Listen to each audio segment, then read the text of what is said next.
Astellia Online is a Korean MMORPG published by Nexon for Korea and is planned to come out to North America in 2018. It's got a couple of core features that are not typical to the RPG genre, so I thought I'd go ahead and try my best to explain what they're about and help you figure out if it's a game you'd want to keep an eye out for.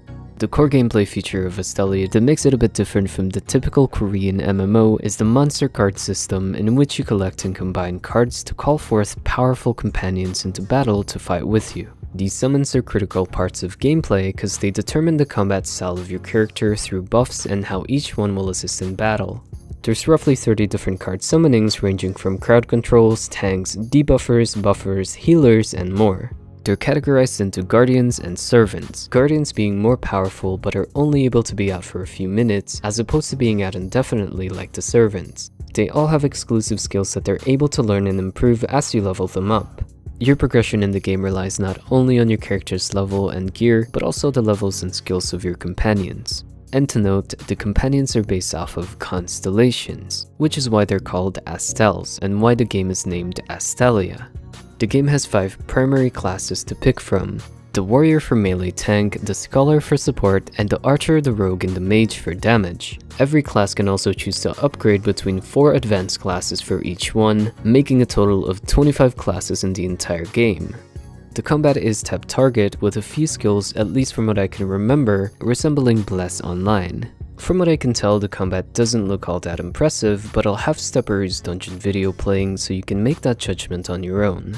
While there is an open world, the majority of PvE gameplay consists of small-scale 4-man dungeons and medium-scale 20-man raids. Dungeons are a big part of progression for armors and weaponry, as well as getting new cards to summon and old cards to level up your existing Astell. The dungeons also have a rating system like in Critica and Twilight Spirits, which I believe does have some kind of impact on the dungeon's rewards.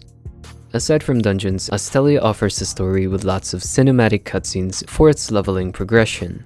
If you watch my other reviews on Asian MMOs, then you'll probably know that I tend to overlook their stories unless they really catch my eye. But the developers of this game seem to have put a good amount of effort into making a well-written story with visually appealing characters, so I'm intrigued enough that it's actually drawing me to want to know what it's about. Moving on to the PvP, Astellia's got arenas with 1v1 and 4v4 and a large-scale battlefield arena called the Avalon, where players take over points on the map by clearing them of enemies and channeling towers. From the looks of it, it's got a few things in common with Bless Online's Battleground and Miss Marrow from Arcade. Keep in mind that Astells can take part in PvP and are able to fight with you.